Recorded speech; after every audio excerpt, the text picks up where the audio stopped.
Autumn. I just like time that Mariel ergonomics said. Bear fruit. Die. In uncertain times, naught but the simplest words of wisdom will suffice. That which lives is destined to die.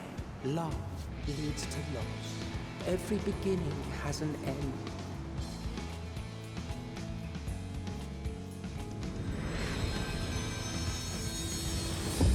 Treasure every moment, every step of your descent.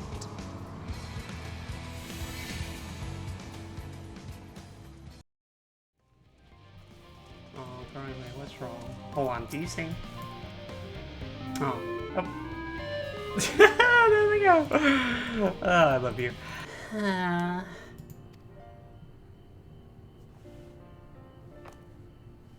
Yes, Autumn, that was indeed me verbalizing a sigh to express my emotional state. Do you want to know why?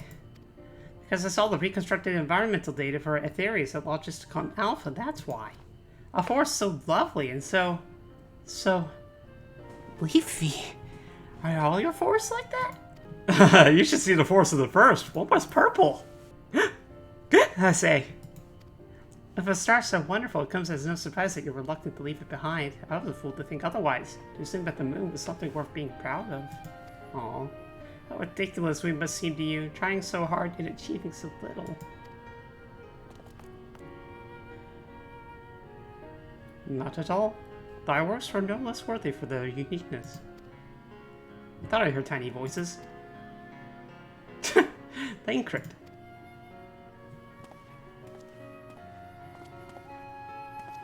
How didst thou fare? Well, I was able to glean a fair bit from the researchers while helping to move that cargo. Preparations have proceeded without interruption here, despite the news of the coming end. We have the forum's leadership to thank for that. That doesn't mean people aren't worried, though, quite the opposite. Knowing disaster could strike at any moment, they hurried to complete their work, equally aware that a single error could be the difference between life and death, and we can hardly tell them there's no cause for concern. Perhaps not. Though aided by our goodly growing way, we may yet find other ways to lighten their burden. But me? Be of use to people? I'm honored you would think me so capable, but I'm not sure I'm up to the challenge. Nevertheless, I believe in thee. If you say so, I suppose it can't hurt to try. I passed someone moping in the Western Plaza that looked me in need of a helping paw. Perhaps you might start with him. This is as good a place as any. Come. Well, sir, you appear to be depressed. May I unpest you? Oh. Can I help you? You seem rather nonplussed by the bunnies. Is it you who would help me? Is my anxiety truly so obvious? A button shout as a burden eased. Pray, tell us of thy troubles. Those little fellows do look like good listeners.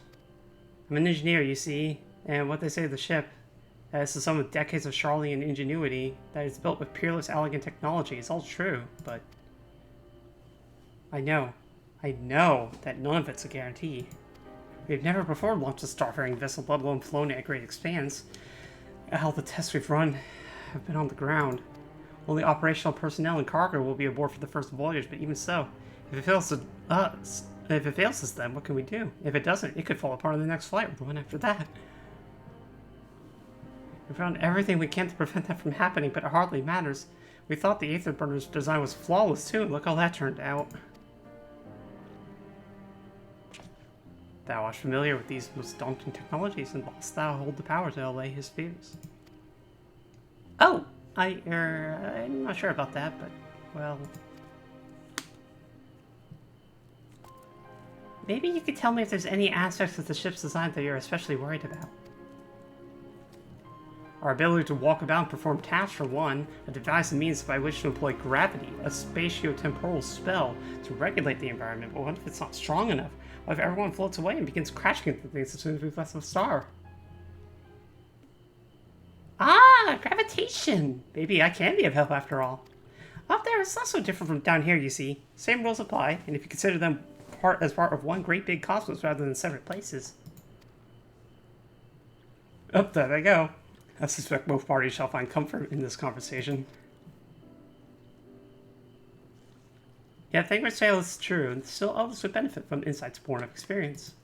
Might prevail upon the Loprrits who attend them. An excellent idea, if I do say so myself. There is not we'd like them more than the Easter hearts of these fine people of Aetherius, and learn more about them while we're at it. Yay! Full glad am I to hear it. Gather thy companions, and bring them hither. Autumn, thou hast a gift for finding souls in need of succor. Pray seek thee out the distressed and apprehensive, and inform them that help is at hand. I shall await them here, that I might introduce each to a suitable Loprrit. Oh, I do so look forward to that. A place for every Loprrit and every Loprrit in their place. Oh god. Why? Now it's too big. 8 people? Apologies for my waiting delivery, whatever it is, I'll have to wait. Seems this Glenn is too busy to chat for his benefit or otherwise. Yeah, I got... Oh no, I don't... Oh my god. I have to find 8 people and they're duds. Okay. Despondent. That sounds relevant. Just leave me to my misery. The forum can appoint someone else. I apologize. I simply do not know what to do. How am I supposed to pilot the archive? I'm already falling apart under the pressure. You know, a starship pilot that I may speak with? Truly. Well, there's no time to waste. They can help me prepare for this monumental task. Is there anything bothering me? Well, I've been loading cargo for bells, so my back feels like a voice since played it as a piano. My feet and knees are drums and cymbals, too. They seem fine if in need of a break. Have you heard anything of what's on the moon? I've no doubt we can make it up there, but searching for a new star part of the plane sounds awfully vague to me. I asked the forum, and they only tell us our collaborators have everything under control. Forgive me, but I don't feel particularly safe wandering through the sea of stars on God knows what else made by God knows who. You mean to say I can speak with them directly? Amazing! I hope they like questions. Calm. Okay, I guess this is a dud, but I will speak nonetheless. Worries? No, I believe I'm fine, thank you. I've been confiding in my colleagues and it's helped a lot. Can't recommend it enough. She already has the support she needs. Grimacing naturalist. Huh. Hello. My face? What's wrong with my— Ow! Perhaps I am a bit tense. I was tasked with returning to the proper fauna, and only the proper fauna, are brought with us on the moon. However, the suitability of a few species is still under debate, and I can hardly make the decision myself. I know so little about the environment up there. Including the Loprrits in our discussions with a wonderful idea. I absolutely will, thank you. Perhaps their biology itself will help to include as well. Hello. Consult our collaborators. I suppose that would be more effective than sitting here brooding. I'm attempting to calculate how much cargo we can consolidate into fewer trips should the Aether Burner make our original estimates unfeasible. There are simply too many variables. I feel like my brow will turn itself out. Perhaps our lunar associates will have more insight as to how much weight constitutes too much weight for our purposes. Thank you for letting me know. Hello. How might I help you? My, what a lovely idea. I too noticed people becoming rather tense, so I rushed out to pluck some fresh and fragrant tea leaves. Now I don't need to only track down 100 or so cups. But don't you worry, I can manage. I hope you're planning to cheer everyone up as well. This woman's doing better than you are. What the f***? Is that allowed? Blasted assistants. Where have they gone off at a time like this? Beg pardon, but I don't have the time for idle chit-chat. I need to reconfirm that ether levels are consistent throughout the vessel's machinery. It seems I have to do so single-handedly. I swear when I find those assistants of mine. The Loprrits are willing to help. Why didn't you say so? At least they won't moan about how they checked 2 dozen times already and haven't slept in weeks. Lazy sot. Okay, bump the brakes there, kid. Hyperventilating engineer. Oh no. My gods. My chest is tight. Am I dying? Is this what dying feels like? Oh, do pardon me, I didn't see you there. There's no cause for concern. I assure you. No cause for concern. Even though we may need to depart at any moment. And if the whole design buckles under strain, the entire vessel may explode on launch, claiming countless lives and doing all of mankind, but that's highly unlikely. Yes, that's highly unlikely. Highly. Take a breath. Our visitors can help me triple check for our structural velocity say. Why, that would be wonderful. I'm breathing more easily already. Oh, poor guy. Hello. The end of the world is nigh, and yet work goes no faster. Schedules are such temperamental things, feasible one moment, utter bollocks the next. Yet, I've never felt so alive. They're even T-posing on me. This one is beyond your help. Only sleep can save her now. If that's not a moon and a half, holy shit. 56 bunches of weeds in the ground, 56 bunches of weeds. Rip one out, add to them out, 55 bunches of weeds in the... Sir? Eep! Another clicking reduce, I swear! I was in need of a break, you see, but then I found myself unable to relax at all, so I went on a walk, and then I noticed these weeds, and... Pleasant conversation partners and oh so fuzzy! Goodness me, that does sound a much better way to relax. I mean, I feel like there's probably a bunny cafe somewhere. What am I thinking about? The medical facilities on the ship, of course. I designed them with the assistance of our sages and Churgans, but to imagine every illness or injury that one might face in the great expanse is beyond any of us, to say nothing of the effects that living out there indefinitely might have on the body. The crew from the moon?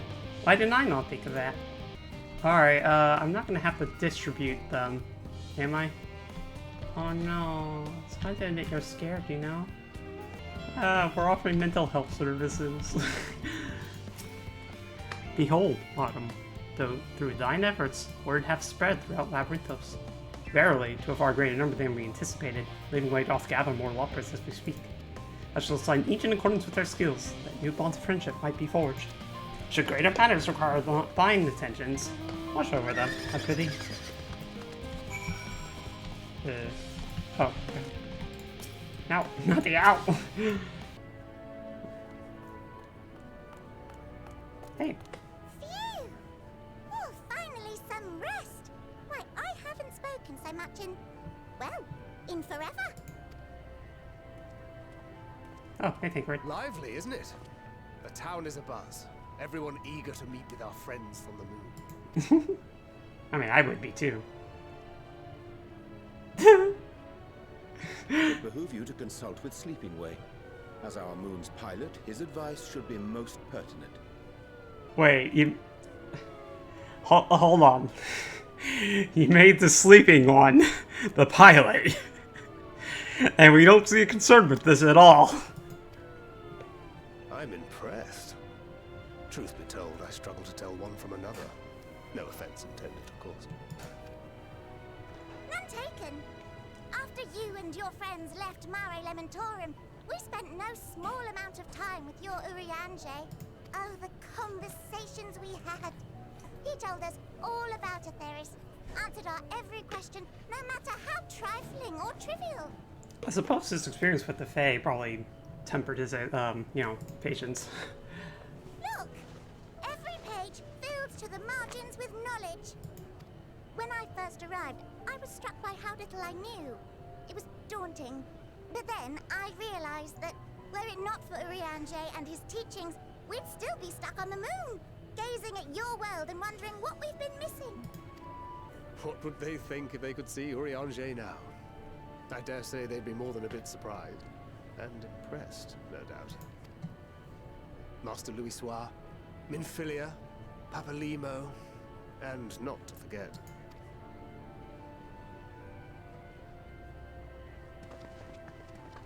Oh no. Oh there. Heard there was a visiting expert who we might bother with a few questions. I take it you'd be the one. Uh-oh.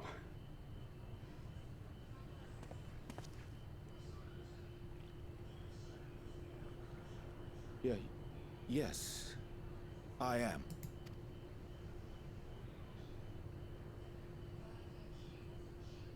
Wilson and Blovida, Sharlayan's foremost researchers in the field of teleportation magic, and Moonbreeder's parents.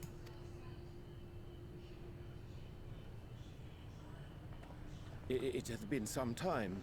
Tis good to see you in good health. Likewise, old friend. Blovida and I were most honored to answer the call. Never expected this reunion, though, did we, dear?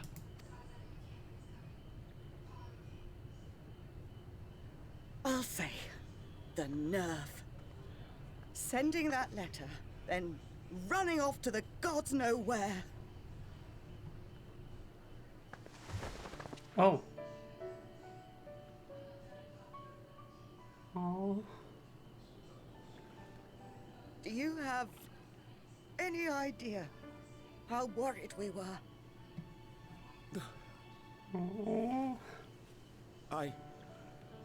I'm sorry. 'Twas remiss of me not to deliver the news in person. No, more than that. 'Twas I who... Our daughter was disillusioned after Master Louisoix left her behind. The day the Scions called upon her was the happiest I'd seen her in years. She made her every choice of her own free will. No one could have ever forced her to do otherwise. Don't blame yourself for her death. Celebrate her life. You know that's what she'd want. If there is one thing we resent you for, it was that we could not be there to mourn her with you. Reading the words you penned in that shaky hand, we must have cried as much for you as we did for her.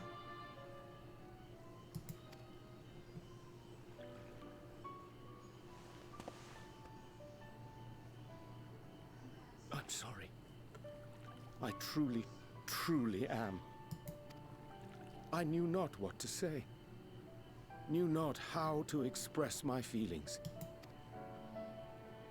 The poems and platitudes of wiser men, musings on sadness and loss, studied and memorized, and meaningless in the moment. Silly boy. We are all powerless before such grief. Even now, try as I might, the words escape me. But in our hearts, we know, we always know.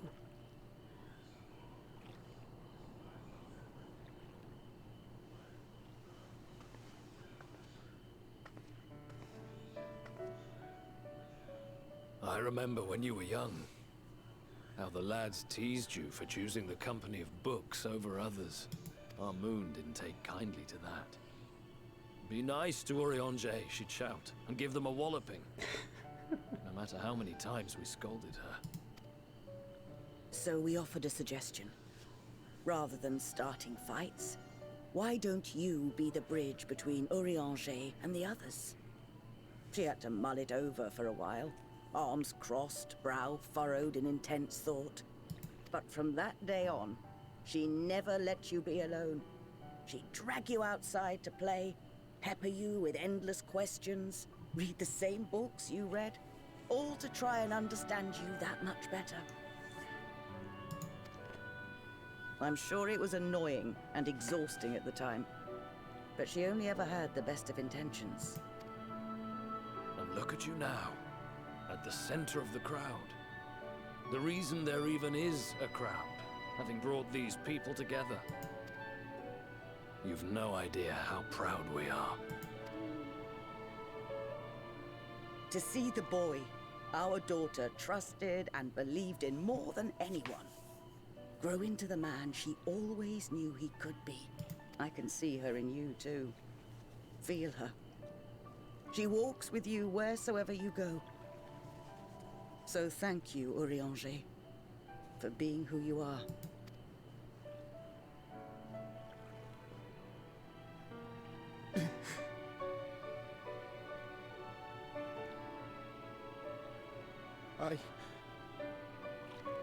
I think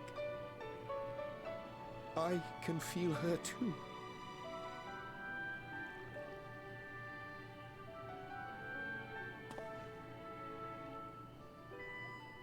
The truth of her life. Not sorrow, but hope and love.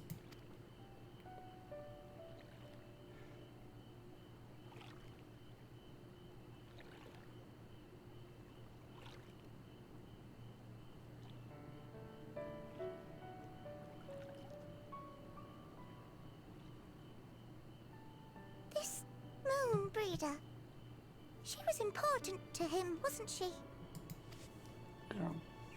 You could ask the man himself.